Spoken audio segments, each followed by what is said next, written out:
இந்த நாளிலே நாம் தியானிக்க போகிற தலைப்பு தெய்வீக ஞானத்தை குறித்து நாம் பார்க்க போகிறோம்.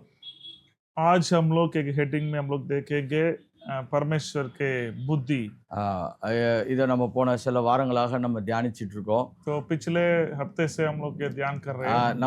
நம்மளுடைய நோக்கம் என்னன்னா, இந்த பூமியில தேவன் நமக்கு ரட்சிப்பை கொடுத்த பிறகு நம்மளுடைய வாழ்க்கையை ரொம்ப ஞானம் நிறைந்ததாய் நடத்தும்படியாய் கர்த்தர் விரும்புகிறார். तो इस दुनिया में परमेश्वर का मकसद है, हमें उद्धार करने के बाद परमेश्वर हमें एक बुद्धि के साथ चलाना चाहता है। அதனால தான் நம்ம ஞானம் என்ற தலைப்பை தொடர்ந்து தியானித்து கொண்டிருக்கிறோம். इसलिए बुद्धि के बारे में हम लोग ध्यान कर रहे हैं। பரலோகம் போவதற்கு தேவன் நம்மை கிறிஸ்துவின் மூலமாக ரட்சிப்பை ஏற்படுத்தி இருக்கிறார். तो स्वर्ग जाने के लिए प्रभु यीशु के द्वारा हमें उद्धार किया है। ஆனால் பூமியிலே நாம் ரட்சிக்கப்பட்ட பிள்ளைகளாக, வெளிச்சத்தின் பிள்ளைகளாக வாழ்ந்து பெரிய காரியங்களை சாதிப்பதற்கு தேவன் ஞானத்தையும் கொடுக்கிறவராய் இருக்கிறார். इस जगह, इस दुनिया में हम लोग परमेश्वर के लिए जीवन पिता के एक विजयवंत जीवन बिताने के लिए परमेश्वर बुद्धि चाहिए।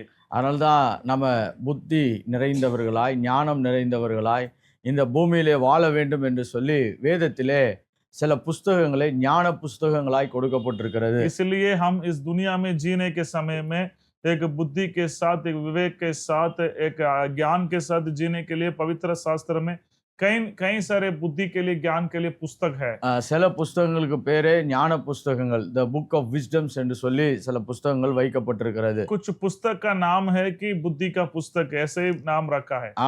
அதுல நமக்கு நீதிமொழிகள் வருகிறது, பிரசங்கி வருகிறது, உன்னத பிரசங்கி வருகிறது, பின்பு யோபு, இப்படிப்பட்ட புஸ்தகங்கள்லாம் ஞான புஸ்தகங்களா இருக்கிறது. जैसे कि अय्यूब की पुस्तक, रेस्ट गीत और सबोपदेश के नीति वचन, ये सब है बुद्धि का लिए एक पुस्तक है। இப்போ அந்த ஞான புஸ்தகத்திலே ரொம்ப முக்கியம் வாய்ந்த ஒரு புஸ்தகம் என்று சொல்லப்படுவது நீதிமொழிகள். तो उसमें बहुत मुख्य एक पुस्तक है नीति वचन। அதனாலதான் நீதிமொழிகளிலிருந்து நாம் நிறைய காரியங்களை இந்த ஞானத்தின் தொடர் போதனைகளிலே நாம் தியானித்து கொண்டிருக்கிறோம். इसलिए नीति वचन से ही हम लोग हमारे बुद्धि की पढ़ाई में हम लोग ज्यादा से उसमें से निकल के ध्यान कर रहे हैं। நம்ம முதல் பாடத்துல 5 வகையான ஞானங்கள், 5 dimensions of wisdom என்று சொல்லி தியானித்தோம். तो पहले हफ्ते में हम लोग 5 डायमेंशंस की बुद्धि के बारे में हम लोग देख रहे हैं। ஞானத்தை எப்படி பெற்றுக்கொள்வது என்று சொல்லி இரண்டாவது பகுதியாக தியானித்தோம். तो बुद्धि को कैसे प्राप्त करना है बोल के दूसरे भाग में हम लोग ध्यान कर रहे थे। போன கிளாஸ் 3வது பாடத்துல நம்ம ஞானத்தின் தோழர்கள் என்று சொல்லி நம்ம படித்தோம். तो पिछले हफ्ते हम लोग बुद्धि के मित्र कौन है बोल के हम लोग देखे थे। ஞானம் எப்பயுமே தனியாய் வருவதில்லை, அதனோடு கூட 6 தோழர்களை அழைத்து வந்து நம்முடைய வாழ்க்கையை மேம்படுத்துகிறது என்று சொன்னேன். जो बुद्धि अकेला नहीं आएगा, उसके मित्र के साथ आकर हमारे जीवन को बढ़ाई करता है बोल के मैं बताया। நீங்கள் இதை யூடியூப் வழியாகவோ பின்பு வேறு எதையாவது ஒரு சோசியல் மீடியா வழியாகவோ நீங்கள் கேட்கும் பொழுது இதுக்கு முன்னாடி இருக்கிற பாடத்தை படித்தீர்கள் என்று சொன்னால் அதனுடைய தொடர் போதனை உங்களுக்கு நன்றாய் புரியும். इसके पहले की जो पढ़ाई को आप लोग यूट्यूब में आप लोग देखेंगे तो आप लोगों को समझ में आएगा। அதனால இன்றைக்கு நாம தியானிக்க போகிற தலைப்பு ஞானவானும் மூடனும் என்ற தலைப்பை தியானிக்க போகிறோம். आज हम लोग बुद्धिमान और मूर्खता दोनों के बारे में हम लोग देखेंगे। ஞானவான் அப்புறம் அதற்கு எதிர்மறையா இருக்கிற மூடன், இல்லாவிட்டால் முட்டாளை குறித்து நாம் தியானிக்க போகிறோம். जो बुद्धिमान और मूर्खता दोनों के बारे में हम लोग आज देखेंगे। इसका सामना कौन है उसके बारे में देखेंगे। இந்த ஆங்கிலத்தில் சொல்லும் பொழுது பார்த்தீங்கன்னா the wise versus wisdom, the fool என்று சொல்லுகிறோம். ஆங்கிலத்தில் wise man and the foolish man, the fool and the wise என்று சொல்லி நம்ம ஆங்கிலத்தில் இதை சுலபமாய் சொல்லிவிடலாம். अंग्रेजी में भी बुद्धिमान और मूर्खता दोनों के बारे में एक शब्द बोलते हैं। இப்படி இந்த வார்த்தையை நான் சொல்றதுனால மூடன், முட்டாள் என்ற வார்த்தைகள்லாம் நம்ம பயன்படுத்துறதுனால நான் தனிப்பட்ட ரீதியாக யாரையுமே காயப்படுத்துவதற்காக இந்த வார்த்தைகளை பயன்படுத்துவதல்ல. मैं किसी को अगर बुरा लगाने के लिए इस शब्द को मैं इस्तेमाल नहीं कर रहा हूँ। उसका जो बुद्धिमान के बारे में बात कर रहे हैं तो भी मूर्खता के बारे में भी जानना जरूरी है। இது வேதத்தில் சொல்லப்பட்டிருக்கிற வார்த்தையா இருக்கிறதுனால தான் நாம் அதே வார்த்தையை பயன்படுத்துகிறோம். तो पवित्र शास्त्र में इसके बारे में लिखा है, इसलिए मैं इस शब्द को मैं इस्तेमाल कर रहा हूँ। ஏன்னா சில வேளைகளில் இப்படிப்பட்ட வார்த்தைகளை கேட்கும் பொழுது மூடன், முட்டாள் இப்படிப்பட்ட வார்த்தைகள் எல்லாம் சொல்லி என்ன பேசுற மாதிரி இருக்குதே பாஸ்டர்னு சொல்லி உங்களுக்கு ஏதாவது வருத்தங்கள் ஏற்படக்கூடாது என்பதற்காக முதலே சொல்லி விடுகிறேன். इसलिए मैं मूर्खता के शब्द को इस्तेमाल कर रहा हूँ। तो पास्टर जी ऐसे शब्द को मूर्ख के बारे में बता रहा है बोल के आप लोग नहीं सोचना है, शब्द को நாங்களே इस्तेमाल करने गलत नहीं सोचना है। நாங்களே பைபிள் ஸ்டடிக்கு ரொம்ப தூரத்துலேருந்து வரோம். ஆனா நீங்க எங்கள முட்டாள்ன்னு ஆ சொல்ல வர்ற மாரி இருக்குதே அப்படின்ற ஒரு நினைப்புக்கு நீங்க வந்துராதீங்க. आप लोग ऐसे नहीं सोचना है क्या पास्टर जी हम लोग कितनी दूर दूर से ये मीटिंग में ज्वाइनिंग हुए, आप हमको मूर्ख बोल के बता रहे हैं क्या? ऐसे नहीं सोचना है, मैं आपको नहीं बता रहा हूँ, ऐसे जो शब्द को उसका अर्थ बारे में मैं समझाना चाहता हूँ। ஓகே. இன்னைக்கு இன்னைக்கு நம்ம இந்த பாடத்திட்டத்துக்குள்ள கடந்து போகிறோம். अभी इस पढ़ाई के अंदर हम लोग जाएंगे। முதலாவது நாம் சொல்ல விரும்புகிற முக்கியமான விஷயம் என்னன்னா, ரட்சிக்கப்பட்ட பிறகு ஞானம் மிக மிக அவசியமாய் இருக்கிறது. उद्धार पाने के बाद बुद्धि बहुत जरूरी है। ரட்சிக்கப்பட்ட பிறகு நாம் பரலோகத்துக்கு உரிய எல்லா விதமான அனுகூலங்களையும் பெற்றவர்களாய் மாறிவிடுகிறோம். जो उद्धार पाने के बाद स्वर्ग जाने के लिए सारे अनुकूल हमें मिलता है। நித்தியமாய் தேவனோடு கூட பழகுவதற்கும் அவர் நம்ம கூட பழகுவதற்கும் நாம் ஒருத்தரை ஒருத்தர் சந்திப்பதற்குமான எல்லா வாய்ப்புகளும் ரட்சிக்கப்பட்ட பிறகு நமக்கு உண்டாக்கப்படுகிறது. तो उद्धार पाने के बाद स्वर्ग में जाने के लिए, परमेश्वर से रिश्ता रखने के लिए, फायदा करने के लिए सब कुछ हमारे लिए होता है, हमारे फायदा के लिए होता है। ஆனா ரட்சிக்கப்பட்ட உடனே நம்ம பூமியை விட்டு போக போறது இல்ல. நம்ம கொஞ்ச நாள் இருக்கிறோம் பூமியில. तो उद्धार पाने से तुरंत हम लोग स्वर्ग नहीं जाएंगे, हम लोग पृथ्वी पर रहना पड़ेगा कुछ दिन तक। இப்ப ரட்சிக்கப்பட்டவர்கள் அந்த தேவனை தனக்குள்ளாய் உடையவர்களாக வெளிப்படுத்த வேண்டிய அவசியம் இருக்கிறது. तो उद्धार पाने के बाद उस परमेश्वर को अपने जीवन से प्रकटीकरण करने के लिए जरूरी है। அந்த தேவனை வெளிப்படுத்துவதற்கான மிக முக்கியமான வாய்ப்பு தான் இந்த ஞானம். तो वो परमेश्वर को प्रकट करने के लिए, हमारे जीवन से प्रकट करने के लिए मुख्य है बुद्धि। அதனால தான் ரட்சிக்கப்பட்ட ஒவ்வொருவரும் ஞானம் நிறைந்தவர்களாய் இருக்க வேண்டியது அவசியமா இருக்கிறது. इसलिए उद्धार पाए हुए सब लोग बुद्धि से भरे रहना जरूरी है।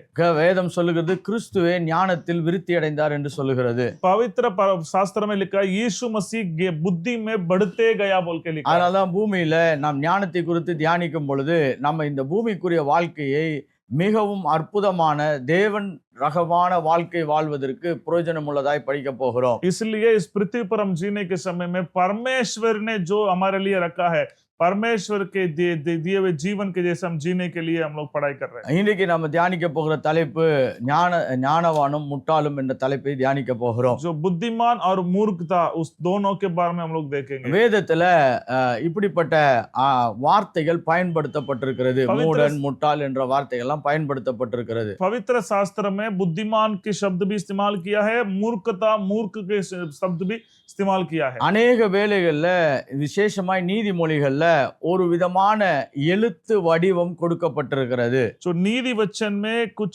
लिखे हुए बात लिखा है। இதை ஆங்கிலத்தை சொல்லும் பொழுது a contrasting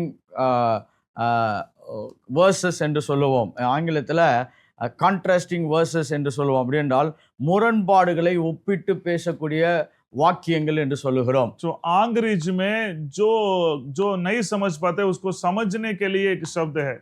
தமிழ்ல பாத்தீங்கன்னா முரண்பாடு ஒப்பிடுதல் அப்படின்னு சொல்லுவோம். ஆங்கிலத்துல கான்ட்ராஸ்ட். என்னன்னா இரண்டு வித்தியாசமான காரியங்களை ஒன்றுபடுத்தி அதில் இருக்கிற வித்தியாசங்களையும் அதில் இருக்கக்கூடிய வேற்றுமைகளையும் பிரித்து காண்பிப்பதற்கு கான்ட்ராஸ்டிங் கான்செப்ட் என்று சொல்லுகிறோம். जो पवित्र शास्त्र में जो लिखे हुए मूर्खता और बुद्धिमान दोनों के बीच में जो विरोधाभासन है, उस दोनों के बारे में हम लोग को जानना चाहिए।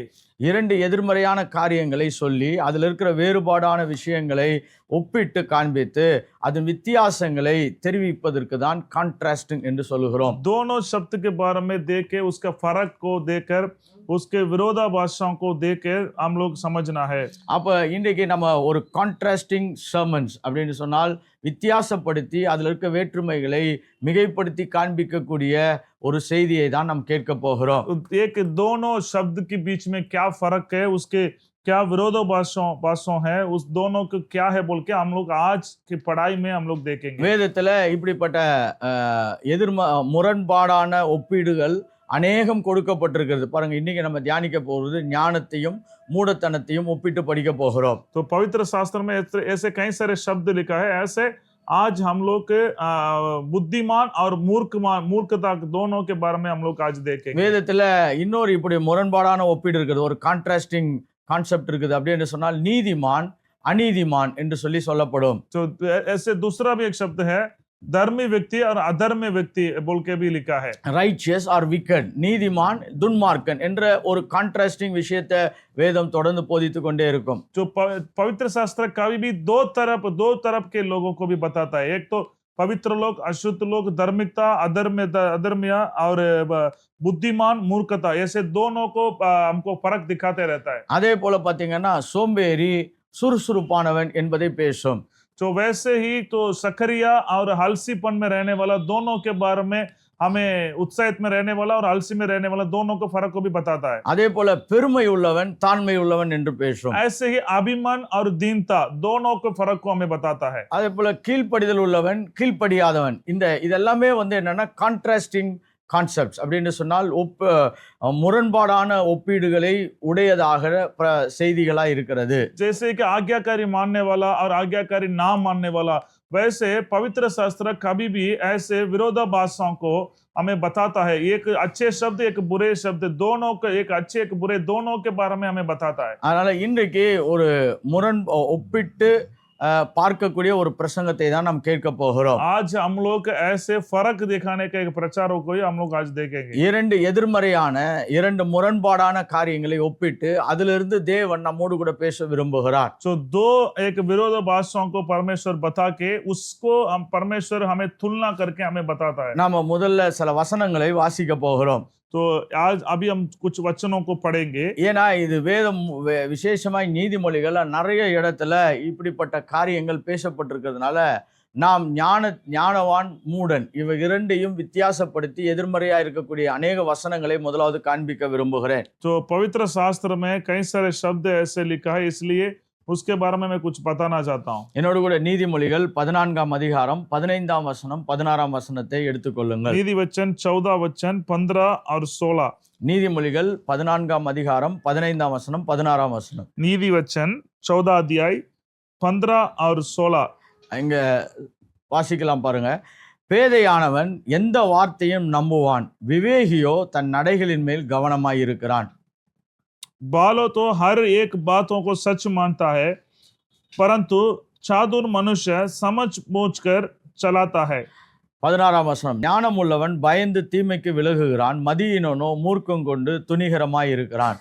बुद्धिमान डराकर बुराई से हटा है, परंतु मूर्ख ठीक होकर निडर रहता है।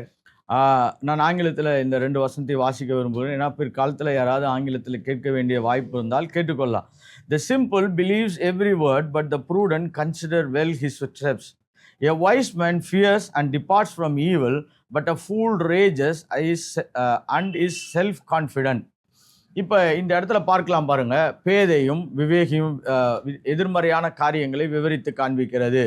अभी यहाँ पर जो बोला और समझदारी मनुष्य के चातुर मनुष्य के बारे में बताता है, बुद्धिमान और मूर्ख के बारे में बताता है। ஞானம் உள்ளவன் மதியினன் என்று காண்பிக்கிறது. बुद्धिमान और मूर्ख दोनों के बारे में बताता है। இப்போ நம்ம சில வசனங்களை நீங்கள் நோட் பண்ணி வச்சுக்கோங்க, பின்னாடி நீங்க படிக்கிறதுக்கு ரொம்ப பிரயோஜனமாக இருக்கும். அதே நீதிமொழிகள் 14ஆம் அதிகாரம் 1ஆம் வசனத்தை வாசிக்க போகிறோம். वही नीति वचन 14 अध्याय का पहला वचन को हम पढ़ेंगे। இங்க வாசிக்கலாம் பாருங்க. புத்தியுள்ள ஸ்திரீ தன் வீட்டை கட்டுகிறாள், புத்தி இல்லாத ஸ்திரீயோ தன் கைகளினால் அதை இடித்து போடுகிறாள். यहाँ पर देखिए, हर एक बुद्धिमान स्त्री अपने घर को बनाती है, पर मूर्ख स्त्री उसके अपने ही हाथों से ठा देती है। இதுதான் ஒரு கான்ட்ராஸ்டிங் என்று சொல்லுகிறோம். அப்படி என்றால் எதிர்மறையாய் இருக்கக்கூடியவைகளை ஒப்பிட்டு பார்க்கிறது. ஒரு புத்தியுள்ள ஸ்திரீ எப்படி இருப்பாள், புத்தி இல்லாத ஸ்திரீ எப்படி இருப்பாள் என்று காண்பிக்கப்படுகிறது. यही है विरोधाभास में तुलना करके देखना है, दोनों को फर्क क्या है बोल के हम लोग देखते हैं। வேதத்துல இன்னொரு வசனத்துக்கு போலாம். நீதிமொழிகள் 13ஆம் அதிகாரம் 16ஆம் வசனம். नीति वचन 13 अध्याय 13 का 16 ஆங்கிலத்துல வாசிக்கிறேன். Every prudent man acts with knowledge, but a fool lays open his folly. விவேகியானவன் அறிவோடு நடந்து கொள்ளுகிறான், மூடனோ தன் மூடத்தனத்தை வெளிப்படுத்துகிறான். जब चातुर तो ज्ञान से काम करता है, परंतु मूर्ख अपने मूर्धा से फैलाता है। இங்க இது ஏன் இந்த வசனங்கள்லாம் நான் சொல்றேன்னா, நீதிமொழிகள்ல நிறைய இடங்கள்ல இந்த எதிர்மறையானது, இந்த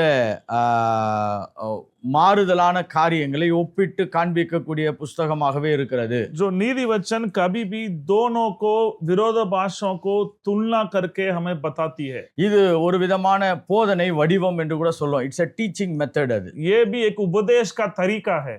அது ரொம்ப ஈஸியாக எளிமையாக மக்களோடு கூட பயணம் செய்யக்கூடியது. ये एक शिक्षा का तरीका है, लोगों को साथ अच्छे से यात्रा करेगा. அதனால தான் ஒப்பிட்டு எதிர்மறையான காரியங்களை ஒப்பிட்டு அதில் இருக்கக்கூடிய வித்தியாசங்களை பேசுவது என்பது நமக்கு எளிதாய் புரிந்து கொள்வதற்கு உதவியா இருக்கும். इसलिए ऐसे बातों को हम लोग तुलना करके देखते हम लोग करते हैं. அதனால தான் இன்னைக்கு ஞானவானையும் முட்டாளையும் குறித்து வித்தியாசப்படுத்தி நாம் பார்க்க போகிறோம். इसलिए बुद्धिमान और मूर्खता के बारे में हम लोग देखेंगे आज. நம்ம படித்த முதல் வசனத்திலிருந்து சில காரியங்களை நான் பேச விரும்புகிறேன். तो आज हम लोग के जो पढ़ाई किए थे पहला वचन से हम ஒரு மூடன் எப்படி இருக்கிறான், ஒரு ஞானவான் எப்படி இருக்கிறான் என்பதை வித்தியாசப்படுத்தி முதலாவது பார்க்க போகிறோம். तो एक बुद्धिमान कैसे रहता है, एक मूर्खता कैसे रहता है बोल के हम नकारात्मक से देखेंगे. இப்ப இதெல்லாம் நம்ம படிக்கிறதுனுடைய நோக்கம் என்னன்னா, நம்முடைய வாழ்க்கையை நாம் நல்லா உற்று பார்ப்பதற்காய் படிக்கிறோம். तो हमारे जीवन को ध्यान से देखने के लिए ये पढ़ाई को हम लोग கடமைக்காக படிச்சோம்னா அது வெறும் எழுத்துக்களாகவே இருந்துவிடும். केवल नाम के लिए पढ़ेंगे तो वो केवल लिखा हुआ में सब खत्म हो जाएगा. ஆனால் இது என்னுடைய வாழ்க்கைக்காக தேவன் பேச விரும்புகிறார் என்று படிக்க ஆரம்பிக்கும் பொழுது அது நம்முடைய ஆவி ஆத்துமாவிலே பெரிய மாற்றத்தை ஏற்படுத்தும். मेरे जीवन में परमेश्वर इसके द्वारा कुछ परिवर्तन देना चाहता है बोल के हम लोग देखेंगे. वो जरूर बड़े परिवर्तन को हमारे जीवन में देगा. அதனால தான் கர்த்தருடைய வார்த்தையை கேட்கும் பொழுது அதில் இருக்க கோட்பாடுகளை கேட்கும் பொழுது அதை நம்முடையதாக நமக்கு பிரயோஜனம் உள்ளதாய் மாற்றும்படியாக விருப்பமாய் படிக்க ஆரம்பிக்க வேண்டும். इसलिए पवित्र शास्त्र को पढ़ने के समय हमारे लिए हमारे फायदा के लिए हम पढ़ना चाहिए. இன்றைக்கு ஒரு முக்கியமான கருத்தின் அடிப்படையில் தான் நான் இப்படிப்பட்ட பிரசங்கத்தை உங்களோடு கூட பேச விரும்புகிறேன். आज एक मुख्य बातों के द्वारा ही मैं इस ऐसे पढ़ाई को मैं आपको बताना चाहता हूँ. ரொம்ப ஞானவானும் தன்னுடைய வாழ்க்கையிலே மூடனாக மாற்றப்பட முடியும். कहीं से बड़े एक बुद्धिमान भी अपने जीवन में मूर्खता बन सकता है. அதற்கும் ஒரு வழி இருக்கிறது. उसके लिए भी कुछ रास्ता. அதனால எப்பயுமே ஒருவன் ஞானவானாகவே இருந்து கொள்வதில்லை. ஞானவானாய் இருப்பதற்கு அவன் சத்தியத்தை சரியாய் புரிந்து வாழ வேண்டும். तो कभी भी एक व्यक्ति अपने जिंदगी में पूरा बुद्धिमान बन के नहीं रहता, कभी मूर्खता बन जाता है. इसलिए वो सत्य वचन को समझ के रहेंगे तभी बुद्धिमान रहेगा. இல்லாட்டி அவன் ஞானவானாய் இருந்து திடீர்னு முட்டாளா கூட மாறிடலாம். वो बुद्धिमान बन के वो मूर्खता भी बन सकता है. அதே போல ஒரு முட்டாள் எப்பயுமே முட்டாளா இருக்க போறதில்ல. அவன் சரியான காரியங்களை கேட்டு தேவரகமான தீர்மானங்களை எடுக்கும் பொழுது அவன் ஞானவானாய் மாறி விடுகிறான். कभी एक मूर्खता परमेश्वर के वचन को समझ के वो परमेश्वर के जैसे एक निर्णय लेगा तो वो बुद्धिमान बन सकता है. அதனால தான் இந்த பிரசங்கம் ஒரு பக்கத்துல எச்சரிப்பாக இருந்தாலும் இன்னொரு பக்கத்துல நம்பிக்கை கொடுக்கக்கூடிய செய்தியாக இருக்கும். ये आज की प्रचार कभी चिंतामणि देने के जैसे लगेगा तो भी कुछ लोगों के जीवन में आगे बढ़ने के लिए उत्साहित करना है. ரொம்ப மூடத்தனமான சூழ்நிலையில் இருக்கிறவர்கள் ஞானவான்களாய் மாறுவதற்கான பெரிய வாய்ப்பை இந்த செய்தி உண்டு பண்ணும். इस पढ़ाई के द्वारा जो भी मूर्ख के जैसे रहते हैं उनके जीवन में एक बुद्धिमान बनने के लिए परमेश्वर आज एक मौका दे रहा है. அதே போல ஞானிகளாய் இருக்கிறவர்கள் இன்னும் ஞானத்திலே பெருகுவதற்கு உதவி செய்யும். और जो भी बुद्धिमान है अपने बुद्धि में और बढ़ने के लिए इस पढ़ाई आपको मदद करेगा. ஞானத்தில் இருந்து குறைந்து போய் மூடனாய் மாறாமல் இருப்பதற்கு இந்த செய்தி உதவி செய்யும். जो बुद्धिमान कभी मूर्ख नहीं बनना है इसलिए ये पढ़ाई आपको मदद करेगा. சரி, நீதிமொழிகள் 14ஆம் அதிகாரம் 15ஆம் வசனத்தை முதலாவது நான் விளக்க விரும்புகிறேன். अभी नीति वचन 14 अध्याय का 15 वचन को मैं आपको बताना चाहता हूं. ஒரு மூடன் எப்படி இருக்கிறான், அதற்கு எதிர்மறையாக ஞானி எப்படி இருக்கிறான் என்பதை காண்பிக்க விரும்புகிறேன். एक बुद्धिमान कैसे रहेगा, उसकी जो निकरमत है वो ऐसे एक मूर्खता कैसे रहेगा बोल के मैं बताना चाहता हूं. ஞானவானுடைய செயல்கள் அற்புதமாய்களுக்கும் மூடனுடைய செயல்களோ அவனுக்கு கேடு விளைவிக்கக்கூடியதா இருக்கும். जो बुद्धिमान के जो काम है वो काम करता है, मूर्खता के काम है वो बुराई होता है. நீதிமொழிகள் 14ஆம் அதிகாரம் 15ஆம் வசனம். நீதி வச்சன் 14 का 15. பேதையானவன் எந்த வார்த்தையை நம்புவான், விவேகியோ தன் நடையின் மேல் கவனமாய் இருக்கிறான். भोला तो हर एक बातों को सच मानता है, परंतु चातुर मनुष्य समझ पूछ कर चलाता है। ஞானியோ தன்னுடைய எல்லா நடைகளின் மேலும் கவனமாய் இருக்கிறான் என்று சொல்லுகிறது. सो बुद्धिमान कभी भी अपने चाल चलन में बहुत ध्यान देता है। அவன் போகிற பாதையை சரியாய் நிதானிக்கிறவனாய் இருக்கிறான். वो अपना मार्ग को अच्छे से सोच समझ के करता है। ஞானவான் எப்படி இருக்கிறான், விவேகி எப்படி இருக்கிறானா, தன் நடையின் மேல் கவனமாய் அப்படின்னா அதை சரியாக நிதானித்து அதை எல்லா விதத்திலும் புரிந்து செயல்படுகிறவனாய் இருக்கிறான். तो अच्छे से बुद्धिमान कैसे रहता है? अच्छे से सोच समझ के कुछ भी काम करता है। இப்ப பாருங்க, இதை நம்ம ஆங்கிலத்துல சொல்லணும்னா தன்னுடைய வழிகளை ஆராய்ச்சி செய்கிறான். तो अपना मार्ग को मध्यम रूप से वो देखता है। ஆங்கிலத்துல ரிசர்ச் என்று சொல்கிறான். நான் இப்படி போயிட்டு இருக்கிறேனே, இதனுடைய பக்க விளைவுகள் என்ன, இதனுடைய விளைவுகள் என்ன, இதனால என்ன நடக்கும் என்பதை நிதானிக்கிறவன் ஞானியாய் இருக்கிறான். जैसे ज्ञान वाला क्या करता है, अभी मैं ये मार्ग में जा रहा हूं, अगर ऐसे जाएंगे तो क्या होगा, कैसे होगा बोल के अपना जो चलाने हुए वाले मार्ग को तो देखता है, ध्यान देता है। என்னுடைய வாழ்க்கை இப்படி இருக்கிறது, நான் இந்த பாதையில நான் என்னுடைய வாழ்க்கையை நடத்துகிறேனே, இதனுடைய காரியங்கள் எப்படி இருக்கும் என்று சொல்லி தன்னைத்தானே நிதானித்து ஆராய்ச்சி செய்கிறவனாய் இருக்கிறான். मेरे जीवन अभी मैं ऐसे चला रहा हूं, मेरे जीवन को अभी ऐसे जाएंगे तो क्या होगा, अभी इसमें से कैसे मैं कर सकता हूं बोल के एक बुद्धिमान ज्ञान वाला सोचता है अपने जीवन के बारे में। அப்புறம் அவன் அதை இன்வெஸ்டிகேட் பண்றான். நான் இப்படி போறது இது கரெக்டா என்பதை குறித்து அவன் துல்லியமாய் கவனிக்கிறவனாய் இருக்கிறான். अगर मैं इस तरीका से इस मार्ग में मैं जाऊंगा तो ये सही है गलत है बोल के ध्यान देता है। இப்படி செய்வதற்கு ஒரு காரியத்தை செய்வதற்கு முன்பாக அதுக்கு ஆழமான சிந்தனையை அவன் செய்ய போகிற காரியங்களுக்கு கொடுக்கிறவனாய் இருக்கிறான். तो एक गहरे ज्ञान को, एक सोच को, वो जो भी काम करता है वो एकदम गहरे से सोच समझ के करता है। ஒரு சம்பவத்திற்கோ ஒரு சூழ்நிலைகளுக்கு அவன் கடந்து போவதற்கு முன்பாக அதை நிதானித்து அதை பல கோணங்களிலிருந்து பார்க்கக்கூடியவனாய் இருக்கிறான். जो कुछ काम करने से पहले, कुछ भी मार्ग में जाने से पहले वो सोच समझ रहे इसके द्वारा क्या होगा बोल के हर प्रकार के अनुसार देखता है। ஒரு சம்பவத்துக்குள்ளாக கண்மூடித்தனமாய் குதிக்காமல் இருப்பான். ऐसे आंख बंद करके कहीं पे भी घुसता नहीं है। அது தொழிலாக இருந்தாலும் சரி, वो व्यापार होगा तो भी, அது படிப்பு காரியங்களா இருந்தாலும் சரி, वो पढ़ाई का बारे में होगा तो भी, அது முதலீட்டு காரியங்களாக இருந்தாலும் वो சரி, कुछ भी इन्वेस्ट करने का काम भी होगा तो भी, இல்லாவிட்டால் அது ஊழியமாக இருந்தாலும் சரி, कुछ सेवकाई होगा तो भी, சில பேர் கூட பழகக்கூடிய சூழ்நிலையாக இருந்தாலும் சரி, कुछ लोगों से दोस्त बनने के द्वारा भी அதை ஃபுல்லா அனலைஸ் பண்ணி அதுக்கப்புறம் செயல்படுகிறவன் ஞானியாய் இருக்கிறான். उसको सोच समझ के करना है नहीं करना है बोल के सोच समझ के करता है, वो ज्ञान वाला बुद्धिमान है। எக்ஸாமின் பிஃபோர் ஆக்டிங் அப்படி என்று சொன்னால் அவன் செயல்படுவதற்கு முன்பாக ஆராய்ச்சி செய்கிறவனாய் இருக்கிறான். वो कर्म के पहले सोचता है, काम करने के पहले सोचता है, ये हम कर सकते हैं नहीं कर सकते बोल। ஆனா அதே வசனத்துல பாருங்க, பேதையானவன் எப்படி இருக்கிறானா, எல்லா வார்த்தைகளையும் நம்புகிறவனாய் இருக்கிறான் என்று சொல்லுகிறது. 15 अध्याय की शुरुआत को देखो, बोला तो हर एक बातों को सच मानता है। அப்படின்னா இவன் எதையுமே ஆராய்ச்சி செய்யாதவன் என்பதை காண்பிக்கிறது. वो ये व्यक्ति है जो भोला है, वो कुछ भी बातों को सोचता नहीं है। இன்றைக்கு கர்த்தர் கொடுத்த வாய்ப்பை நீங்கள் எவ்வளவு தூரம் கவனமாய் பார்க்கிறீர்கள்? आज परमेश्वर आपके दिए हुए मौका को आप कितना ध्यान देते हो?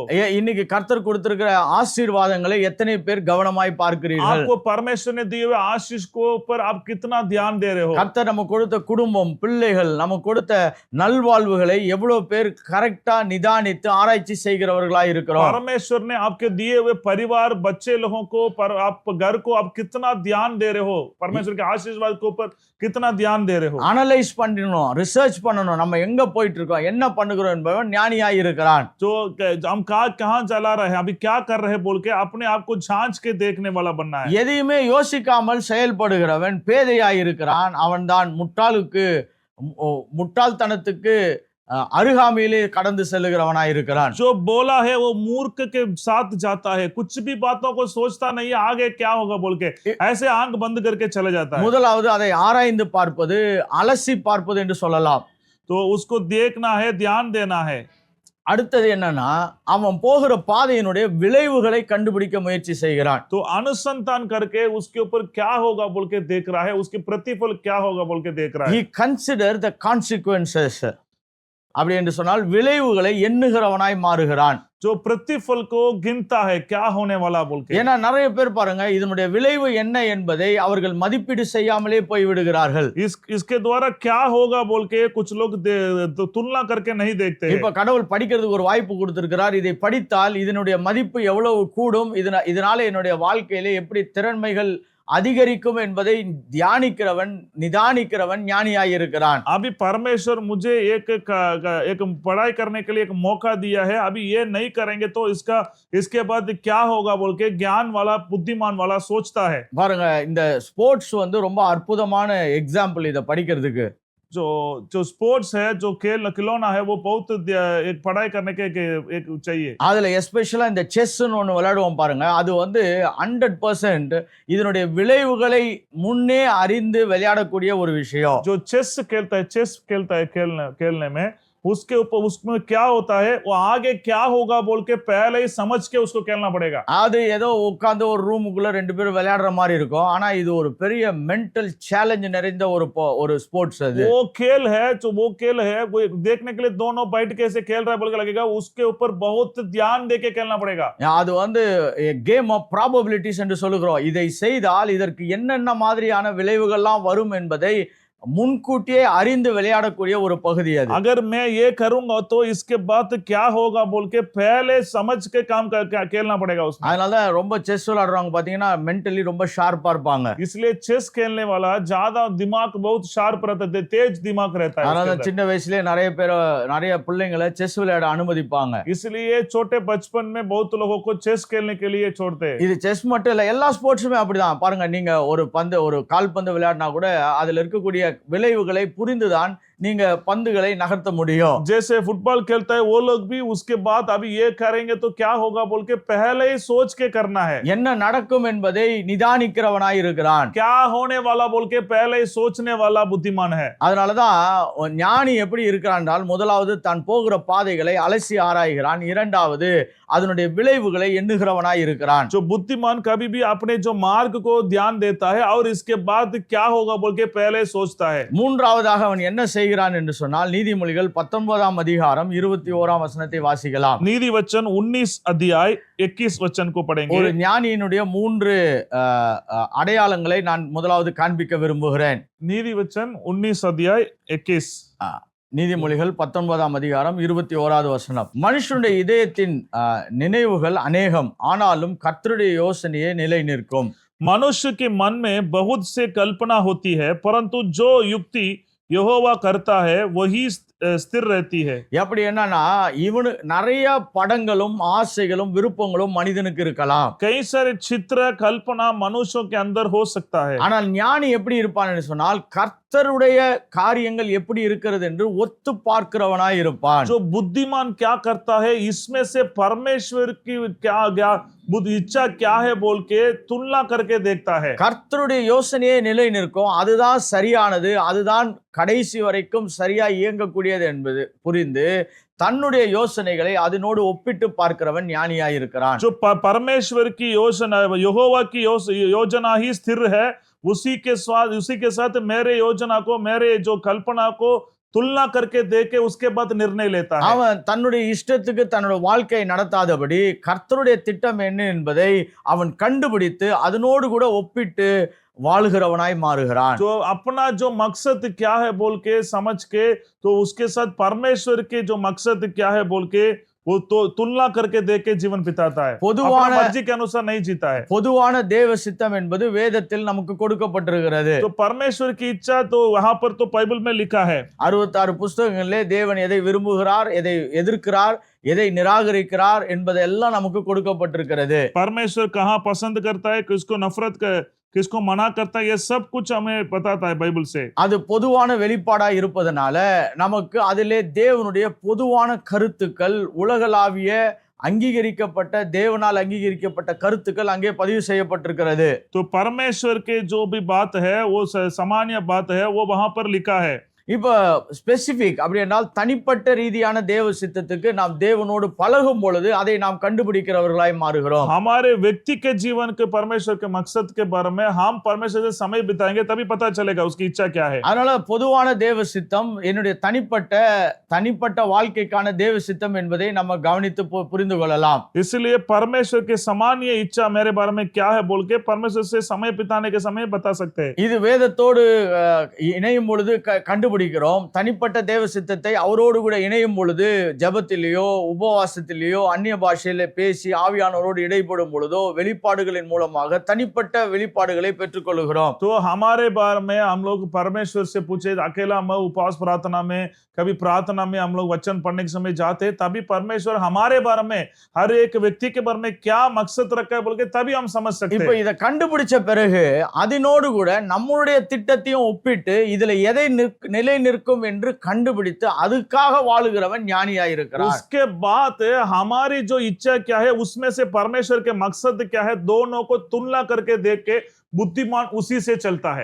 பாருங்க கர்த்தருடைய சித்தத்தை கண்டுபிடிக்கிறது ஒரு பக்கமா இருந்தாலும் நம்முடைய சித்தம் எப்படி இருக்கிறது என்று அதனோடு கூட ஒப்பிட்டு பின்பு தேவ சித்தத்துக்கு ஒப்பு கொடுக்கிறவன் ஞானியாய் இருக்கிறான். तो अपना इच्छा क्या है और परमेश्वर की इच्छा क्या है दोनों को तुलना करके देख के परमेश्वर की इच्छा के लिए जो व्यक्ति सौंप देता अपने जीवन को समर्पण करता है वो बुद्धिमान बना जाता है. நமக்கு நிறைய ஆசைகள் இருக்குது, நிறைய விருப்பங்கள் இருக்குது. உலகம் நமக்கு ஏராளமான தூண்டுதல்களை உண்டு பண்ணுகிறது. हमारे अंदर कई सारी इच्छा है, कई सारी कल्पना है, तो इस दुनिया भी हमारे अंदर कई सारे उनकी मर्जी को हमारे अंदर डालता है. फिर भी उसी के अंदर से परमेश्वर की मर्जी क्या बोल के पहचानना है. எல்லாத்தையும் செய்தால் அவன் ஞானத்துக்கு தூரமாய் இருக்கிறான். वो सब कुछ वो करेगा तो वो बुद्धि से दूर हो जाएगा. ஞானி என்பவன் தேவ சித்தத்தோடு கூட தேவனுடைய தீர்மானங்களோடு கூட அதை ஒப்பிட்டு வாழ்கிறவனாய் இருக்கிறான். जो बुद्धिमान है परमेश्वर के मकसद के लिए परमेश्वर की मर्जी के लिए जो तुलना करके देखते उसी के लिए जीता है. அதனாலதான் கர்த்தருக்கு பயப்படுதலே ஞானத்தின் ஆரம்பம் என்று சொன்னால் நீங்கள் கர்த்தருடைய திட்டத்துக்கு ஒரு மனிதன் எவ்வளவு தூரம் தன்னை விட்டு கொடுக்கிறானோ அவன் தனக்கு தெரியாமலே ஞானியாய் மாறி விடுவான். जो व्यक्ति परमेश्वर की मकसद के लिए परमेश्वर की योजना के लिए अपने जीवन को समर्पण करते जाता है वो अपने अज्ञान अचानक से वो बुद्धिमान बन जाता है. அதனால வேதம் சொல்லுது இரவும் பகலும் வேதத்தில் தியானமாய் இருக்கிற மனுஷன் பாக்கியவான். ஏன் பாக்கியவான் ஆகிறானா அவன் ஞானியாய் மாறி விடுகிறான். ஆட்டோமேட்டிக்கா அவனுக்கு நடக்க வேண்டியதெல்லாம் தானாக நிறைவேற ஆரம்பிக்கிறது. इसलिए भजन संगीता में लिखा है रात दिन परमेश्वर के वचन को ध्यान करने वाला धन्य है. मतलब वो ध्यान करने के समय में अपने आप से वो धन्य व्यक्ति बन जाता है. ஆவியினால் நடத்தப்படுகிறவன் உலகத்தை ஜெயிக்கிறவனாய் மாறி விடுகிறான். जो आत्मा से चलाने वाला दुनिया से जीता है. அப்ப நம்முடைய சித்தம் ஒன்று இருந்தாலும் அதை தேவ சித்தத்தோடு ஒப்பிட்டு எதற்கு நம்மளை விட்டு கொடுக்கிறோமோ நாம் ஞானியாக மாற்றப்படுகிறோம். जो परमेश्वर की इच्छा के लिए मर्जी के लिए हम समर्पण करेंगे तभी हम लोग बुद्धिमान बन जाते परमेश्वर की मर्जी के लिए जीने वाला बन जाते. இப்ப இதே நீதிமொழிகள் 14ஆம் அதிகாரத்திலிருந்து இந்த மதியீனமான வாழ்க்கையை குறித்து சற்று பேச விரும்புகிறேன். यही नीति वचन 14 अध्याय से मैं मूर्ख के बारे में भी मैं बताना चाहता हूं.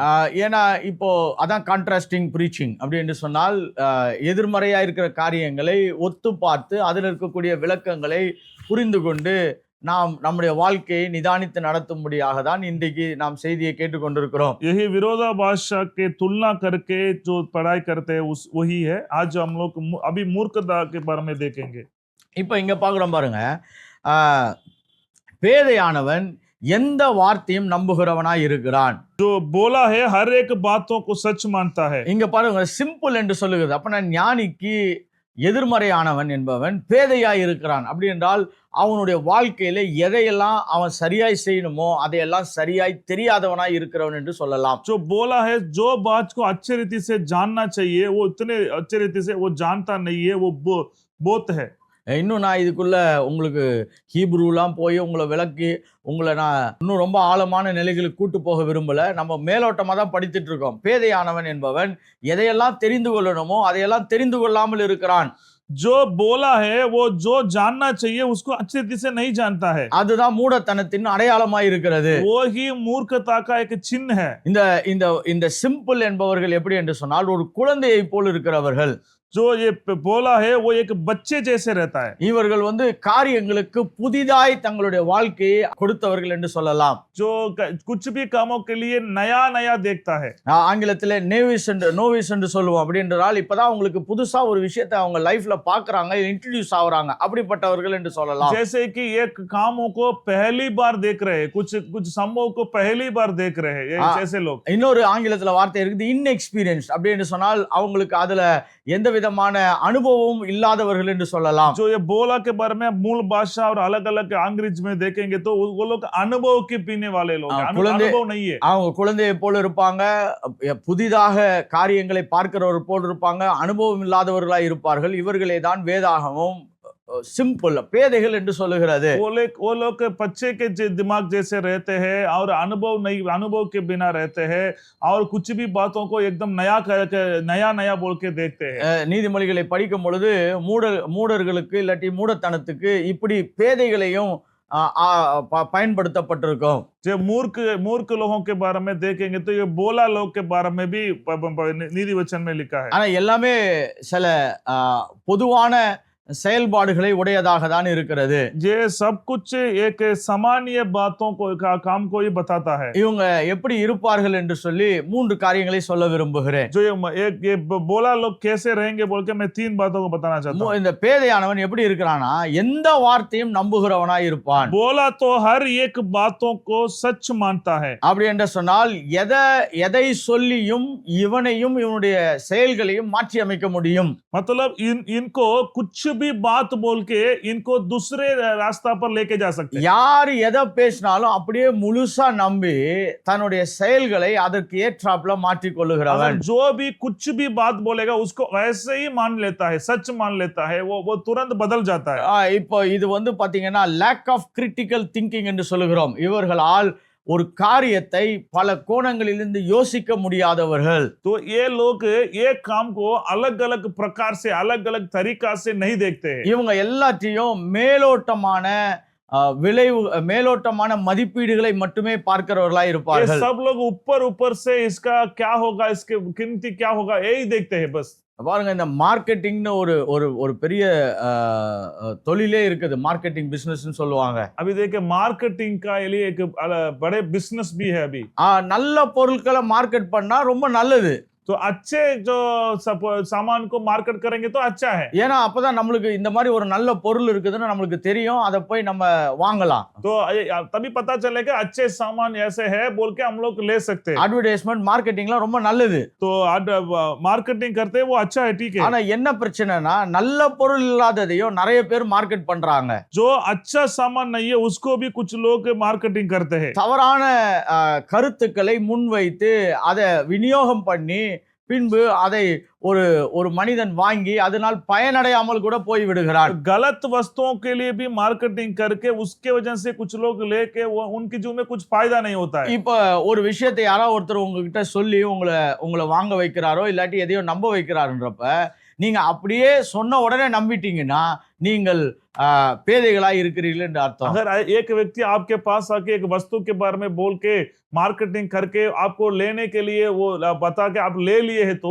आप एक बोला जैसे बन गया, मूर्ख जैसे बन गया। ஞானினா என்ன பண்ணுவான், அதை போயிட்டு அலசி ஆராய்ந்து அதை ரிசர்ச் பண்றான். तो बुद्धिमान क्या करेगा, उसके बारे में ज्ञान वाला क्या करेगा, उसके बारे में सोचेगा और इधर उधर पूछेगा, उसके बारे में ज्ञान लेगा। நான் கேட்டது கரெக்டா என்பதை ஆராய்ச்சி செய்கிறான். अगर मैं ये व्यक्ति से मैं सुना हूं ये सही है कि नहीं है बोल के सोचता है, உடனே அதுக்குள்ள குதிக்க மாட்டான். तुरंत उसके अंदर घुसता नहीं है। அவன் பொறுமையா நிதானமா நின்று அதனுடைய விளைவுகள் எல்லாம் யோசிப்பான். वो अच्छे से धीरज के साथ सोचता है और इसके प्रतिफल क्या होगा, फायदा क्या होगा बोल के पहले ही सोचता है। பாருங்க, சில வேளையில நீங்க ஏதாவது ஒரு பொருளை வாங்குறதுக்கு ஒரு கடைக்கு போயிருந்தீங்கன்னா அங்க நிறைய பேரை அந்த கம்பெனி நிப்பாட்டி இருக்கும் மார்க்கெட் பண்றதுக்கு. अगर आप लोग कहीं कुछ रेशन सामान लेने के लिए कहीं गए तो वहां पर एक कंपनी वाला एक व्यक्ति को वहां पर खड़ा करके रखता है कि उनके वस्तुओं को लेने के लिए। சில பேர் என்ன பண்ணுவாங்கன்னா, ஒரு விலை மதிப்பற்ற பொருளை நம்ம கிட்ட விற்க முயற்சி செய்வது உண்டு. कुछ लोग जो कीमती नहीं है उस चीजों को हमारे ऊपर बिकने के लिए वो लोग कोशिश करेंगे. ஆனா ஒரு ஞானி என்பவன் என்ன பண்ணுவானா, அப்படி ஒரு விஷயத்தை கேட்ட உடனே அதை உட்கார்ந்து அலசி ஆராய்ந்து அதனுடைய எல்லா தன்மைகளையும் விவரித்து பார்க்கிறவன் ஞானியாய் இருக்கிறான். बुद्धिमान ज्ञान वाला क्या करेगा, अगर वो सुने वो बोलेगा तो तुरंत सुन के उसके बारे में सोचेगा और उसके बारे में अच्छे से ज्ञान लेगा, उसके बाद वो निर्णय लेगा. ஆனா பொதுவா இந்த பேதைகள் முட்டாள்கள் எப்படி இருக்கிறாங்கன்னா, யாராவது ஏதாவது சொன்னா அப்படியே முழுசா நம்பிடுவாங்க. जो ये मूर्ख लोग, ये बोला लोग कैसे रहते हैं, जो भी लोग कुछ भी बात अगर कम पैसा से मिल रहे तो तुरंत वो लोग ले लेते हैं. இதுல தான் நான் ஒரு விஷயத்தை பதிவு செய்ய விரும்புகிறேன். ஒரு காலத்துல ரேடியோல சொன்னதெல்லாம் நம்ம நம்பிட்டே இருந்திருக்கலாம். एक समय हम लोग एक बातों को बताना चाहता हूँ. एक समय रेडियो में जो भी बोलता है पुराने समय वो उसको पूरा हम लोग मानते हैं. அதுக்கப்புறம் டிவில என்னெல்லாம் வருதோ எல்லாத்தையும் நம்பிட்டே तो இருந்திருக்கலாம். उसके बाद टीवी में जो भी आया अभी वो सभी को मानते हैं. இப்போ பொது வலைத்தளம் என்று சொல்லுகிறோம், சமூக வலைத்தளம் என்று சொல்லுகிறோம். இதுல வர்றதெல்லாம் கூட எல்லாத்தையும் நம்பிக்கிட்டே இருந்தா அவன் பேதையா இருக்கிறான் என்று அர்த்தம். तो सोशल मीडिया में जो कुछ भी बोल रहा है, बात कर रहा है, तो उसको पूरा मानेंगे तो वो बोला मूर्ख बन जाता है. சில வேளையில இந்த சோசியல் மீடியால இந்த ஒரே ஒரு பொருளை மட்டும் நீங்க சாப்பிடுங்க, உங்களுடைய வாழ்க்கையில் இருக்கிற வியாதி எல்லாம் குறைஞ்சு போயிடும்னு சொல்லுவாங்க. कुछ लोग सोशल मीडिया में बोलते हैं एक दवा को आप लोग खा लीजिए, आपकी जिंदगी में सारा बीमारी हट जाएगा बोल के बोलता है. இதனால இந்த 6 வருஷம் மெடிக்கல் காலேஜ் படிச்சவங்களுக்கு எல்லாம் பெரிய தலைவலியா இருக்குது. अभी जो 6 साल मेडिकल कॉलेज पढ़ रहा है उनको ज्यादा सिर दर्द हो रहा है. ஏன்னா இவன் கேட்டதெல்லாம் நம்புறான். ये ताकि जो लोग सुन रहे हैं वो लोग जो भी बोलेंगे तो जो कुछ बोलते हैं उसको पूरा मानते हैं. அன்றைக்கு ஒரு டாக்டர் சொல்லிட்டு இருக்காரு, ஏதாவது தலை கொலைய சாப்பிட்டுட்டு ஆஸ்பத்திரிக்கு வராதீங்கன்னு சொல்றாரு.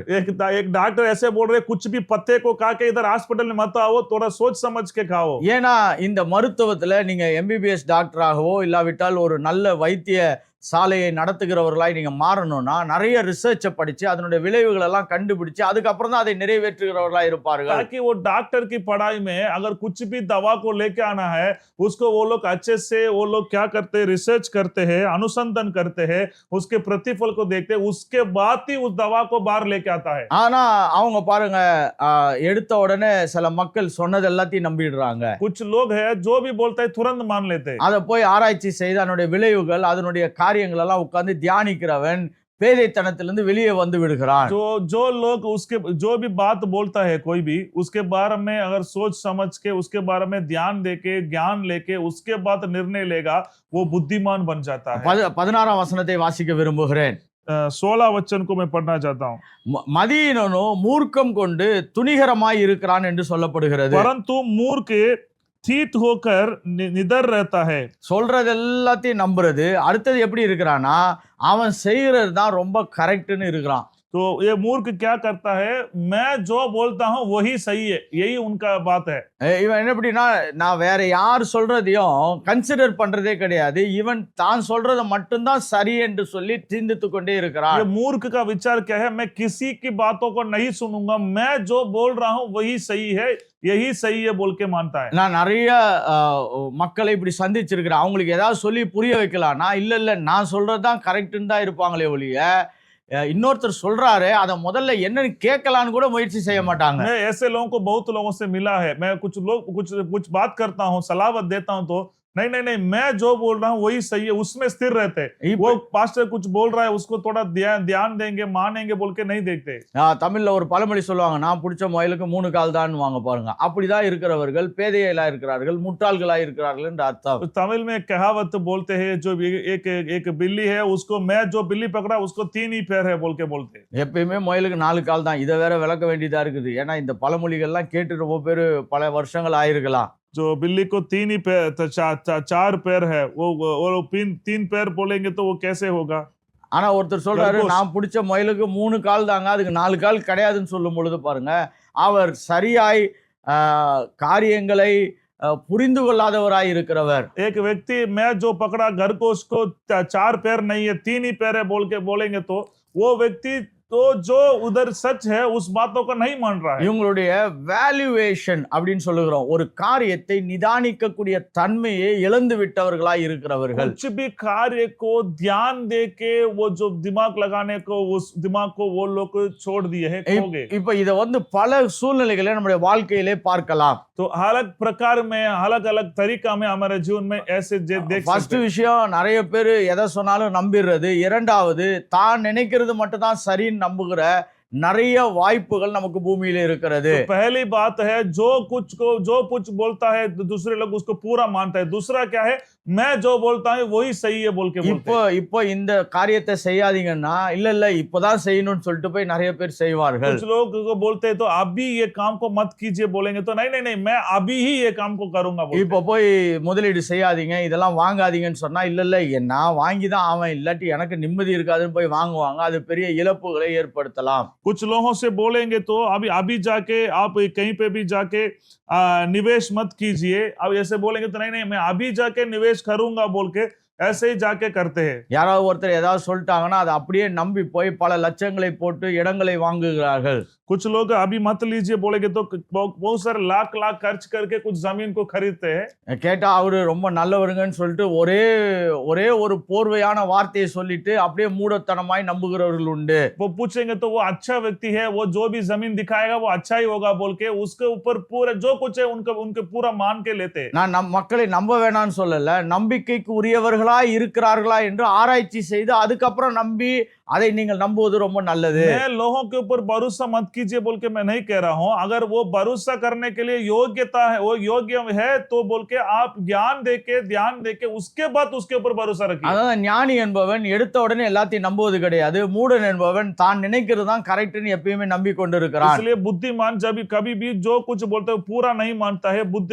मूर्खता है वो जो मैं बोलता हूं वही सही है बोल के मानता है। அவன் தான் நினைக்கிறது கரெக்ட்னு மட்டும் நம்புறது கிடையாது, அதுக்கப்புறம் ஒரு வேலையை செய்கிறான். அதனால தான் 16ஆம் வசனத்தை நான் வாசித்தேன். जो वो मैं जो बोलता हूं वही सही है बोल के केवल वो नहीं बोला, दूसरा भी कुछ काम कर रहा है। वो 16 वचन में मैं पढ़ रहा हूं। மதியினனோ மூர்க்கம் கொண்டு துணிகரமாய் இருக்கிறான் என்று சொல்லுகிறது. परंतु मूर्ख ठीक होकर निडर रहता है। ஆங்கிலத்தில் சொல்லுது but a fool rages is self confident அப்படி என்று சொன்னால், தான் அது deluded confidence ன்னு சொல்றோம். அப்படி என்று சொன்னால் ஒரு நிதானமற்ற காரியங்களை அதிகமாய் நம்புகிறவனாய் மாறி விடுகிறான். मतलब जो एक आराम से देखना है उसको आराम से नहीं देखता है। वो தன் வழியை கண்மூடித்தனமான தன்னம்பிக்கையுடன் செயல்படுகிறவன். आंख बंद करके कुछ भी बातों के ऊपर भरोसा रखता है। இதுதான் கரெக்டான மொழிபெயர்ப்பு தமிழ்ல. கண்மூடித்தனமான தன்னம்பிக்கையுடன் செயல்படுது. தன்னம்பிக்கை நல்லதுதான், ஆனா கண்மூடித்தனமான தன்னம்பிக்கையிலே செயல்படுவது.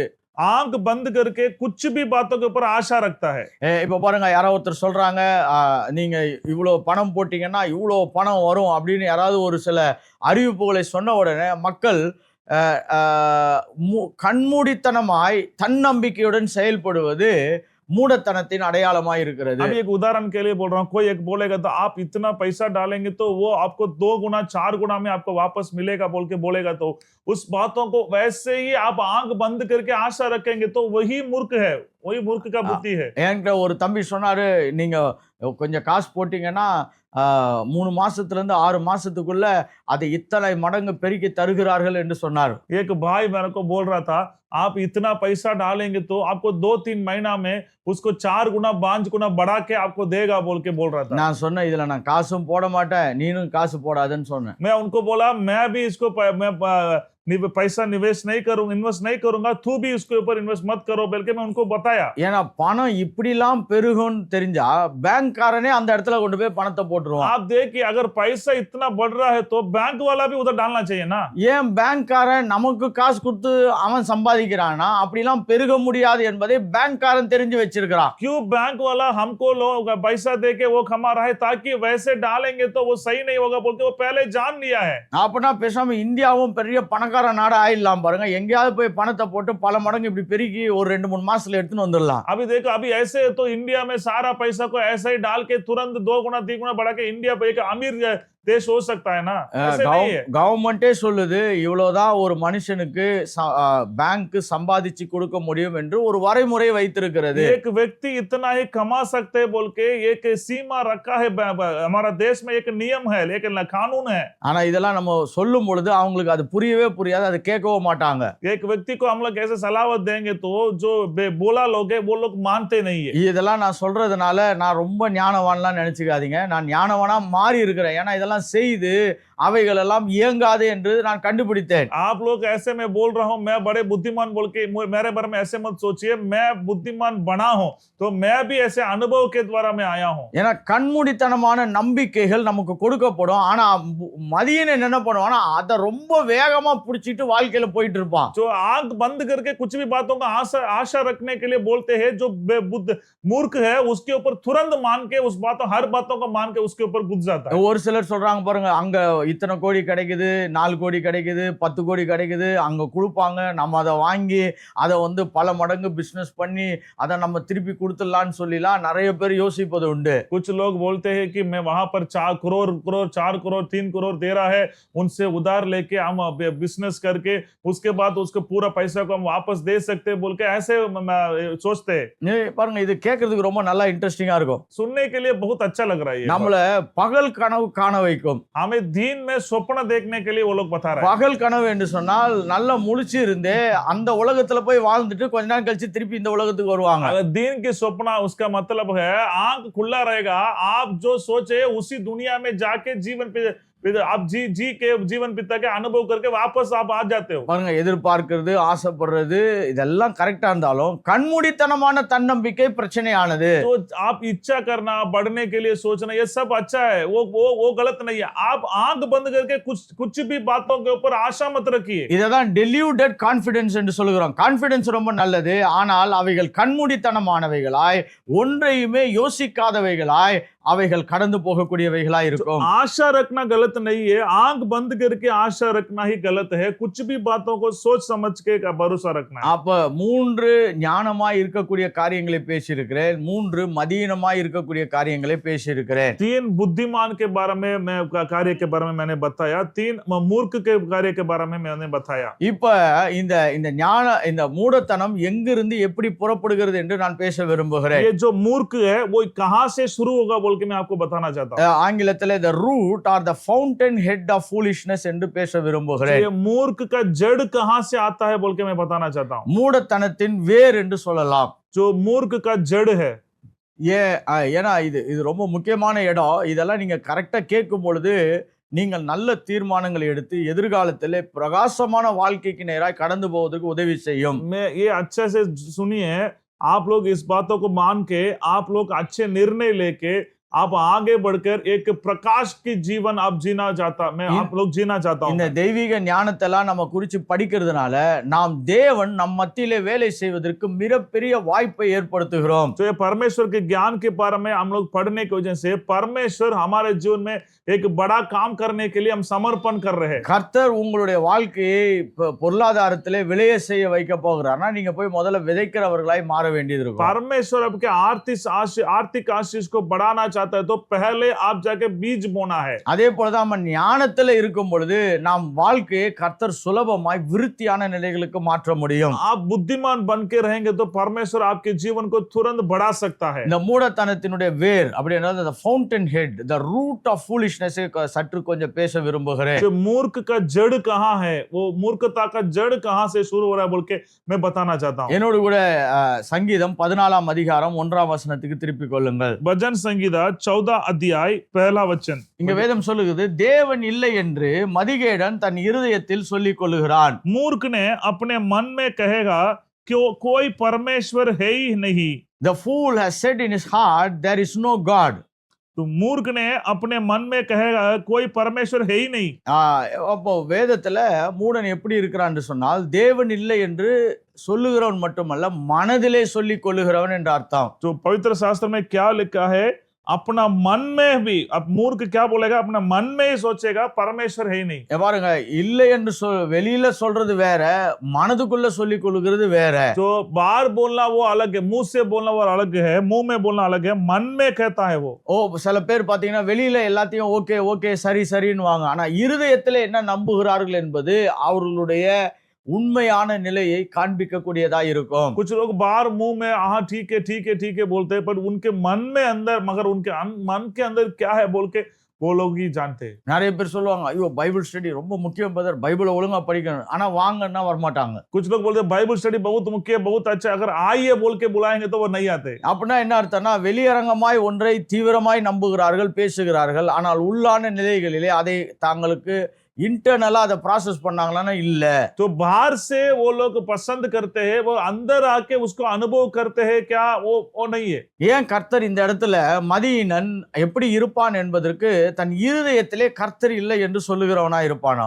जो मूर्ख पहले क्या बोलेगा, अपना मन में कहता है कोई परमेश्वर है ही नहीं। அப்பனா மதியீனம் எங்க ஸ்டார்ட் ஆகுதுன்னா இருதயத்திலே அது ஆரம்பிக்கப்படுகிறது. तो मूर्खता कहां शुरू हो रहा है, मन में शुरू हो रहा है। இப்ப என்ன செய்கிறான் என்று சொன்னால், தேவன் இருக்கிறார் என்று பலவிதமான சாட்சிகள் இருந்தாலும் தன்னுடைய இருதயத்திலே அது இல்லை என்று நிரூபிக்கிறவனாய் மாறுகிறவன் முட்டாளாய் இருக்கிறான். जो परमेश्वर है बोल के कई सारे चिन्ह है तो भी मन के अंदर, पहले उनके मन के अंदर एक सोच है कि परमेश्वर है ही नहीं बोल के पहले उनके सोच मन में सोच रहा है। அப்படினா எவிடன்ஸ் அப்படின்னு சொன்னால், எதிரில அவனுக்கு இதற்குரிய எல்லா சாத்தியங்களும் இருந்தாலும் அதை மறுக்கிறவனாய் இருதயத்திலே நம்புகிறவனாய் இருப்பான். तो सामने सब बात, अगर सब बात ठीक रहा है तो भी उस बातों को अंदर से नहीं मानता है, मन में नहीं मानता है। வெளிப்படையான உண்மையை மறுக்கிறவனாய் இருப்பான். जो सच्चाई को मन के अंदर मानता नहीं है। சில வேளையில பாருங்க, நம்ம இவ்வளவு எக்ஸாம்பிள் சொல்லி இருப்போம், இல்லாவிட்டால்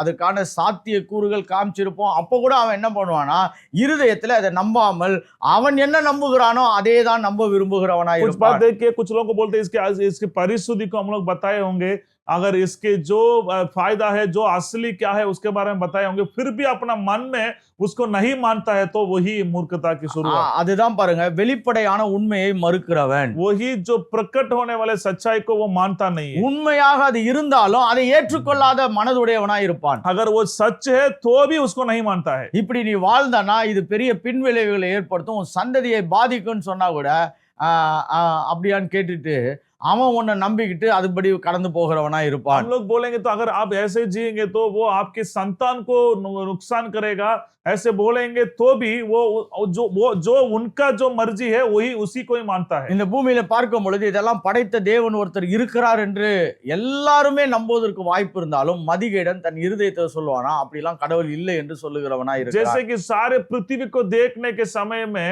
उसको पता, सब लोग बोलते हैं हाँ परमेश्वर बोल के कोई है इसलिए ये सब कुछ सृष्टि किया, पर मूर्ख क्या कहेगा, अपना मन में कहेगा कोई परमेश्वर नहीं है। இவன் எப்ப தேவன் இல்லை என்று சொல்லுகிறானோ அப்பொழுதே இவன் இன்னொன்றையும் செய்கிறவனாய் மாறுகிறான். என்னன்னா, தேவன் விதித்த கோட்பாடுகளையும் அவன் மதிக்காதவனாய் மாறிவிடுவான். जो परमेश्वर, जो मूर्ख क्या करेगा, परमेश्वर नहीं है बोलता है, जो परमेश्वर की जो कानून है, नियम है, उसी को ही नहीं मानता। அதுதான் வாழ்க்கை கொள்கைகளை நிராகரிக்கிறவனாய் மாறிவிடுவான். जो अपना जो जीवन की जो नियम को वो इनकार करता है। இதெல்லாம் செய்தா குடும்பம் பிரச்சனை ஆகும்னு சொன்னா பரவாயில்ல, நான் செய்கிறேன், நான் யார் கூட வேணாலும் எப்படி வேணாலும் வாழுவேன் என்று வாழுகிறவனாய் இருப்பான். आप ऐसे करेंगे तो आपके परिवार के जीवन खराब हो जाएगा, मैं ऐसे ही करूंगा, मैं किसी के साथ भी जाऊंगा, ऐसे ही बोलते। இதெல்லாம் சாப்பிடாதீங்க, உங்க உடம்புக்கு பெரிய சவால் வரும்னு சொன்னா பரவாயில்ல வந்துட்டு போட்டுன்னு சொல்லிட்டு அவன் கோட்பாடுகளை மீறுகிறவனாய் மாறிவிடுவான். ये चीज मत खाइए, वो आपके शरीर को नुकसान करेगा, बोलता कोई बात नहीं, वो आएगा तो देखेंगे बोल के मतलब हल्का सोचता है। ஏன்னா அவன் இருதயத்தை முட்டாளாய் மாறிட்டான். ஏன்னா தேவன் இல்லை என்று சொல்லுகிறான், உண்மையை மறுக்கிறான், பின்பு அதனோடு கூட மற்ற தெய்வீக கோட்பாடுகளையும் மறுத்து ஒரு moral ஃபெயிலியருக்குள்ள போகிறான். ताकि वो पहले अपने मन में मूर्ख बन गया, उसके बाद परमेश्वर की जो नियम को, परमेश्वर की जो कानून को इनकार करके वो ऐसे ही अपने जीवन को नुकसान कर रहा है। மூடன் எப்படி இருக்கிறான் என்பதை நான் ரோமர் 1ஆம் அதிகாரத்திலிருந்து காண்பிக்க விரும்புகிறேன். मूर्ख कैसे बोल के रोमियो की पुस्तक पहला अध्याय से मैं आपको बताना இந்த चाहता ஒரு हूं। வசனத்தை வாசித்து நம்ம ஜெபிக்க போகிறோம். इस वचन को पढ़ के हम प्रार्थना करेंगे। ஏன்னா பவுல் ரோமருக்கு எழுதும் பொழுது மூடர்களை குறித்த ஒரு பெரிய பட்டியலை அங்கே காண்பிக்கிறார். जो मूर्ख के बारे में एक बड़े लिस्ट को पौलुस यहाँ पर लिखा है। இங்க வாசிக்கலாம். நான் 19ஆம் வசனத்திலிருந்து வாசிக்க விரும்புகிறேன். रोमियो की पुस्तक पहला अध्याय 19 वचन से हम पढ़ेंगे। 1ஆம் அதிகாரம் 19ஆம் வசனத்தில் தேவனை குறித்து அறியப்படுவது அவர்களுக்குள்ளே வெளிப்பட்டிருக்கிறது, தேவனே அதை அவர்களுக்கு வெளிப்படுத்தி இருக்கிறார். इसलिए कि परमेश्वर के विषय में ज्ञान उनके मनों में प्रकट है, क्योंकि परमेश्वर ने उन पर प्रकट किया है। எப்படி என்றால் காணப்படாதவைகளாகிய அவருடைய நித்திய வல்லமை தெய்வத்துவங்கள் எல்லாம் உண்டாக்கப்பட்டிருக்கிறவைகளினாலே உலகம் உண்டானது முதற்கொண்டு தெளிவாய் காணப்படும்.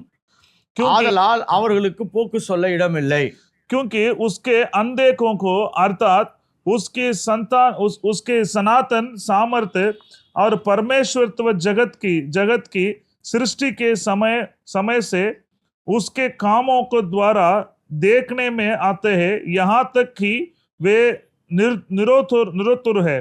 என்னன்னா தேவன் எல்லாவற்றையும் படைப்பிலே அவருடைய மகத்துவங்கள் எல்லாம் காமிச்சிருக்கிறாரு. அவன் அதனால போக்கு சொல்ல இடமில்லை என்று பவுல் சொல்லுகிறார். परमेश्वर उनकी सृष्टि के द्वारा जगत में सब कुछ बताया, इसलिए वो कुछ भी कारण नहीं बोल सकते हैं। அவர்கள் தேவனை அறிந்தும் அவரை தேவன் என்று மகிமைப்படுத்தாமலும் ஸ்தோத்திரியாமலும் தங்கள் சிந்தனைகளினாலே வீணரானார்கள், உணர்வில்லாத அவருடைய இருதயத்தில் இருள் அடைந்தது என்று சொல்லப்படுகிறது. इस कारण की परमेश्वर के जानने के बाद भी उन्होंने परमेश्वर की योग्य बढ़ाई और धन्यवाद ना किया, परंतु व्यर्थ विचार करने लगे, यहाँ तक कि उनकी निर्बुद्धिमान अधूरा हो गया।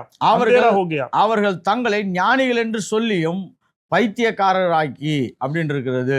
ध्यान दीजिए, वे अपने आप को बुद्धिमान जात कर मूर्ख बन गए।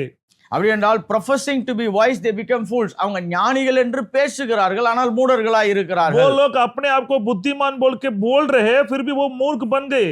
ஏன்னா அவங்க இப்போ ஒரு நிதானமான தெய்வீக முடிவுகளை எடுக்காதவர்களாய் இருதயத்துல எதிர்மறையாய் வேலை செய்கிறவர்களாய் மாறி விடுகிறார்கள். वो लोग परमेश्वर के लिए कुछ निर्णय लेने के लिए तैयार नहीं है, वो इनकार करके एक विरोध कर रहे हैं। தேவனுடைய திட்டத்துக்கு எதிர்மறையாய் வேலை செய்கிறவர்களாய் மாறுகிறார்கள். परमेश्वर के मकसद के लिए निकरात्मक कर रहे हैं। அதனால்தான் முதலாவது தேவன் இல்லை என்று சொல்லுகிறார்கள், அவருடைய கோட்பாடை நிராகரிக்கிறார்கள், பின்பு தேவனுடைய திட்டத்துக்கு மாறாக வாழுகிறவர்களாய் மாறி விடுகிறார்கள். इसलिए वो लोग पहले परमेश्वर है ही नहीं बोलते, उसके बाद परमेश्वर के नियम को नहीं मानते, उसके बाद परमेश्वर के मकसद के विरोध में वो लोग काम कर रहे हैं। மத்தேயு 7ஆம் அதிகாரம் 24ஆம் வசனத்திலிருந்து 27ஆம் வசனம் வரைக்கும் வாசித்தீங்கன்னா இயேசு மூடத்தனத்தையும் ஞானவானையும் குறித்து ஒரு அழகான ஓமையை பேசி இருக்கிறார்.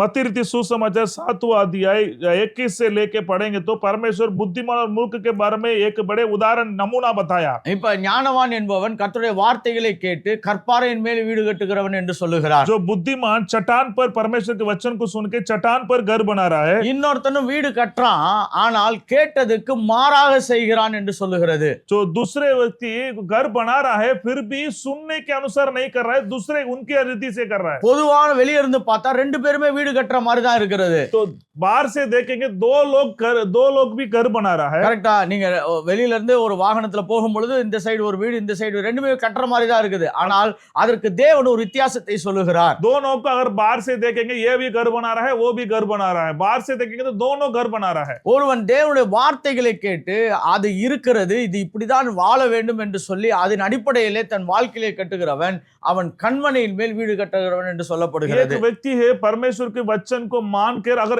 ऐसे ही परमेश्वर के नियम है इसी के अनुसार ही हम करना पड़ेगा बोल के एक चट्टान पर घर बना रहा है। ஆனால் மதியீனன் எப்படி இருக்கிறான்னா கேட்டுட்டு அதை அவன் இருதயத்துல அதை ஏற்றுக்கொள்ளாதபடி அவன் இஷ்டத்துக்கு வாழுகிறவனாய் இருக்கிறான். दूसरे व्यक्ति वो भी सुना है, फिर भी उसके अनुसार नहीं किया, वचन के अनुसार नहीं किया, वह मेरे मर्जी के अनुसार ही मैं घर बनाऊंगा बोल के वो अपने इच्छा से घर बना रहा है। மூடத்தனமானவர்கள் பாருங்க, நிறைய ஆலோசனைகளை கர்த்தர் கொடுக்கிறார், வழி நடத்துதல்களை கொடுக்கிறார், நல்ல மக்களோடு கூட நம்மளை போய் கனெக்ட் பண்ணுகிறார். जो परमेश्वर मूर्ख लोग को ध्यान दीजिए, वो परमेश्वर अच्छे अच्छे सलावत देता है, उसको अच्छे अच्छे लोगों के साथ रिश्ता बनाने के लिए मौका देता है, फिर भी उसको इनकार कर देते हैं। ஆனா மூடத்தனத்துல மக்கள் வாழ வேண்டும் என்று முடிவெடுத்த பிறகு அவர்கள் மேலோட்டமான வெளியரங்கமான காரியங்களை தான் அதிகமாய் நம்புகிறவர்களாய் இருப்பார்கள். जो मूर्ख लोग है, मैं मूर्ख में ही जीऊंगा बोल के निर्णय लेने के बाद वो लोग ऐसे ऊपर ऊपर ऐसे नाटक की जीवन बिताते हैं। இதனுடைய விளைவுகள் எல்லாம் உட்கார்ந்து யோசிக்க மாட்டாங்க. इसके बाद क्या होगा बोल के नहीं सोचते हैं। கவர்ச்சிகளை நம்புவார்கள்.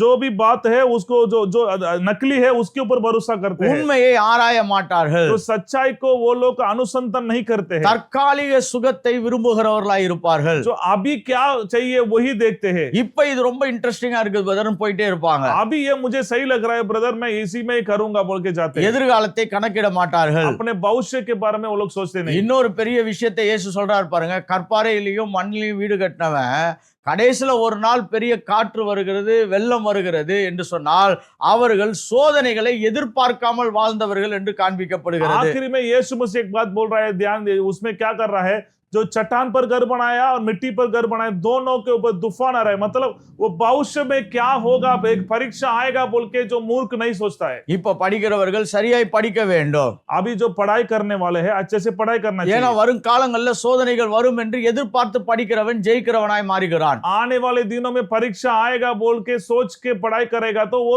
अच्छे से पढ़ाई करेगा। அதெல்லாம் எதிர்காலத்துல எனக்கு எந்த பிரச்சனையும் வராது, நான் பாட்டுக்கு ஜாலியா இருப்பேன் அப்படின்னு சொல்லுகிறவன் மூடனாய் மாறி விடுகிறான். कुछ भी नहीं आएगा, परीक्षा कुछ भी नहीं आएगा ऐसे बोलेगा तो वो मूर्ख बन जाता है। இப்ப கூட ஊழியத்தை சொல்றோம் பாருங்க, இப்ப யார் ரொம்ப கவனமாக எதிர்காலத்தை திட்டமிட்டு செய்கிறார்களோ அவர்கள் ஞானமான ஊழியத்தை கட்டி எழுப்புவார்கள். अभी जो सेवकाई में अभी भविष्य में मैं क्या करना चाहता हूं बोल के भविष्य के बारे में सोच के सेवा करता है, वो बुद्धिमान की सेवा बन जाता है। நல்ல குடும்பங்களை கட்டி எழுப்புவார்கள். अच्छे अच्छे परिवार को उत्पन्न खड़ा करता है। இவங்க ஊழியத்தை இவங்க கட்டி எழுப்புறது மட்டுமல்ல, இந்த ஊழியத்தின் மூலமாய் லட்சக்கணக்கான மக்கள் ஆசீர்வதிக்கப்படுவார்கள். तो ऐसे करेंगे तो आपके सेवकाई के द्वारा लाखों लाख लोग आशीष पाएंगे। அதனால்தான் மதியீனன் என்ன பண்றானா, அவன் இருக்கிறதை ஏற்றுக்கொள்ளாதவனாய் அதை நிராகரிக்கிறவனாய் வாழுகிறவனாய் जो இருக்கிறான். मूर्ख है, जो सच है उसको नहीं मानता है, उसको इनकार करने वाला बन जाता है। நிறைய பேர் என்ன நினைப்பாங்கன்னா, அற்புதம் நடக்கும் அற்புதம் நடக்கும் தான் நம்புறாங்களே ஒழிய